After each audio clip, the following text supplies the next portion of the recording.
And we want to welcome our viewers in the United States and around the world. I'm Wolf Blitzer here in Washington. We're standing by to hear the President of the United States. He's up on Capitol Hill right now. He's getting ready to address the nation, indeed, the world. The State of the Union address, the President will say the State of the Union right now is strong. Jake Tapper, we're watching members of Congress, members of the Senate. They're getting ready to hear the President of the United States. This is the first time the President will be addressing the House and the Senate with the Republicans in the majority in both chambers. The first time in his entire presidency. He has a lot of good news to share. Unemployment was at 10% during the first year of his presidency. Now it's down to 5.6%. The Dow Jones Industrial Average, 10,000 points higher than this point early in his first term. And yet, at the same time that he has this good economic news to talk about, there is also a chamber full of Republicans, the American people, having sent him not only a Republican House, but a Republican Senate to deal with. The President will be walking out here. We'll hear those famous words that when the President is introduced by the Sergeant at Arms there in the House of Representatives. And that will be an exciting moment. It'll take him a while, as you know, Jake, to walk down there. And you know what we're going to try to do and see if we can eavesdrop a little bit and hear what he's saying to various members on both sides, literally both sides of the aisle over there. And there you see Eliot Engel, by the way. We heard Athena report earlier, Athena Jones, she's up in the gallery. He was there since 8:30 this morning so he could get that prime location. People like to be in the aisle. They like to be able to say hi to the members of the cabinet, to the President of the United States, get a little TV time. We know that President Obama, in his remarks this evening, according to the prepared remarks, that the embargo has been broken, he'll say, America, for all that we've endured, for all the grit and hard work required to come back, for all the tasks that lie ahead, know this, the shadow of crisis has passed and the State of the Union is strong. So it's almost like the President will be taking a sort of victory lap right now. He'll remind people where the economy was 6 years ago and where it is right now. It is a time that the President, if the President is blamed for a bad economy, he's also, I suppose, entitled to take some credit for a good economy. There's the new Veterans Administration Secretary, Robert McDonald. He was not the VA Secretary at this point last year. It was General Shinseki, kind of a reminder of some of the problems President Obama has had over the last year. We're waiting for the President of the United States to be introduced. Gloria Borger, as we await the President, he's got a mission tonight, not only to try to reach out a little bit, at least, to Republicans, but also to make sure he doesn't have any problems with his fellow Democrats. Yeah, he does. And, he's got some issues. For example, you pointed out before, Wolf, with Senator Menendez on Cuba. And I think, in reading through the speech as we get it, it seems to me that the President has had a great couple of months. There is a wave of optimism that is sweeping over this country, but people now expect things to get better for them. And if the President is telling the public things are better for you and they're going to get even better, you have to deliver by the next election. And so that kind of raises the stakes a bit. Well, John King, the stakes for the President tonight are significant. He's got 2 years left in his presidency. He wants to use every moment he possibly can to make sure that he leaves the White House with a positive legacy. If I have the calendar right, Wolf, I believe it's exactly 2 years from today when you have the transfer of power, when the new president will take office. And make no mistake about it, 2016 hangs over every word of the president's speech tonight. Look, it's an interesting challenge. As we watch these pictures on the floor, many Democrats are going to look to the president and say, how much mojo does he have left? Are these new, better poll numbers for real? Or at what point do we say this is Hillary Clinton's party? Not everyone in the room would agree with that, but most Democrats will say, at what point is this Hillary Clinton party, not Barack Obama's party? And then as you watch the Republicans, they have a big decision to make. Do they want to keep doing what has worked for them?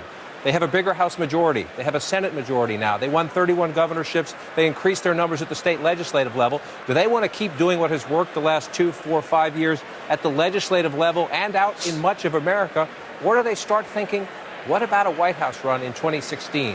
what about African-American voters? What about Latino voters? What about Asian voters? And part of that calculation is this, Wolf, and it's interesting to watch this middle-class debate, is if you look at past history, not so much polls at the moment. As the president speaks tonight, I'd love to know what Hillary Clinton thinks of this speech and thinks about these proposals and how Republicans process them. Because if you look at polling, what is her one strength over the man who beat her, President Obama? She did better in those primaries among white working-class voters. And so that, I think, is going to become a factor in what we talked about earlier. Can the president keep his standing high enough to get a decent deal, to get to a point where the Republicans have to give him something to create an acceptable deal on all this middle-class economic agenda? We just saw the president's official photographer walk down. They've cleared the aisle, Jake, for the president of the United States. He is about to be introduced, and he'll get a rousing reception. We should note that this will be the first time that the president, according to a senior White House advisor, this is a senior White House official, this is the first time President Obama Hold on, Jake, hold on. will state Hold that on. the State of the Union is strong. Hold on. Mr. Speaker, the President of the United States.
All right, so there's the president with Stephen Breyer, one of the Supreme Court justices.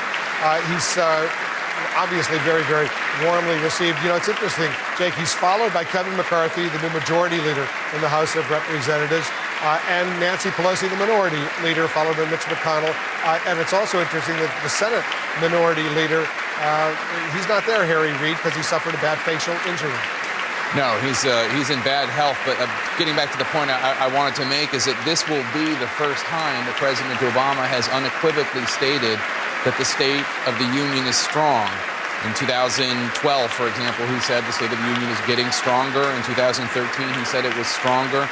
In 2014, he hedged it by saying it is you, our citizens, who make the state of our union strong. But today, his message will be unequivocal. Right. The State of the Union is strong. Let's hear what he says to the Speaker.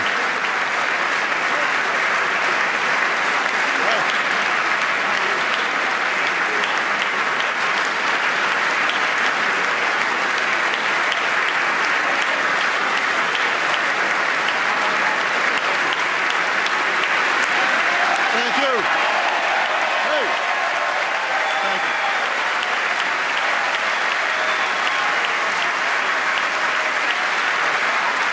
Thank you so much. Thank you.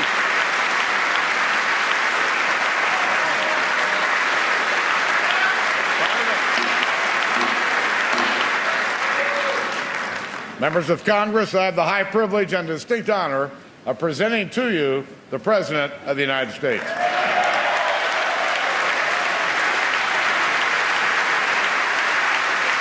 Thank you so much.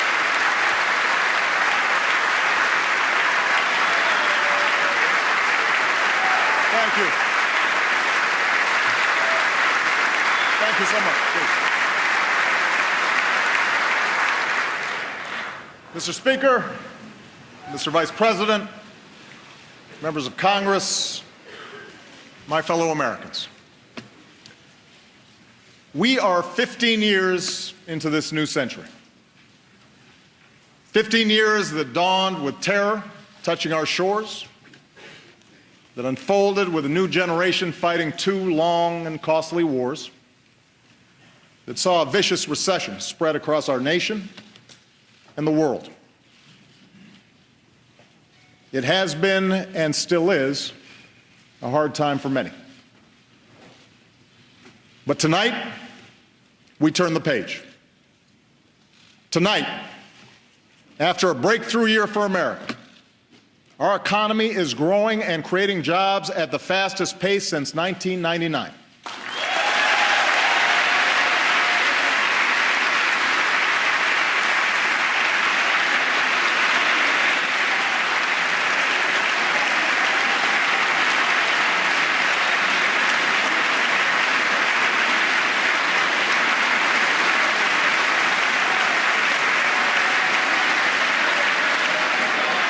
Our unemployment rate is now lower than it was before the financial crisis. More of our kids are graduating than ever before. More of our people are insured than ever before.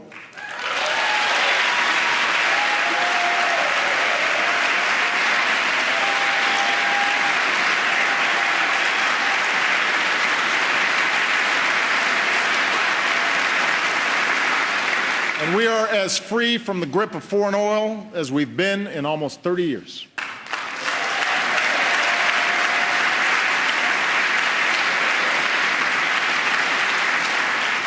Tonight, for the first time since 9/11, our combat mission in Afghanistan is over.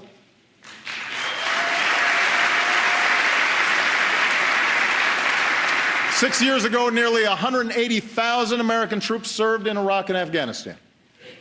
Today, fewer than 15,000 remain. And we salute the courage and sacrifice of every man and woman in this 9/11 generation who has served to keep us safe. We are humbled and grateful for your service.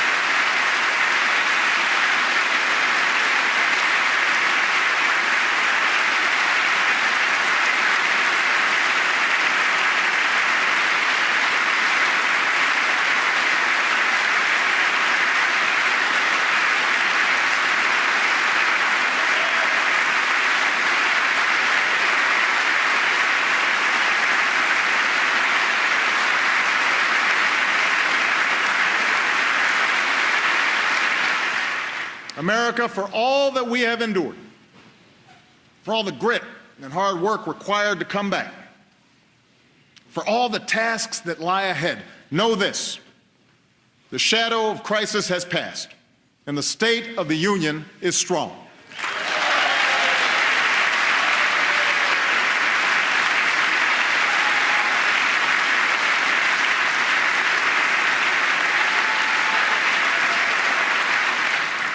At this moment, with a growing economy, shrinking deficits, bustling industry, booming energy production, we have risen from recession freer to write our own future than any other nation on earth.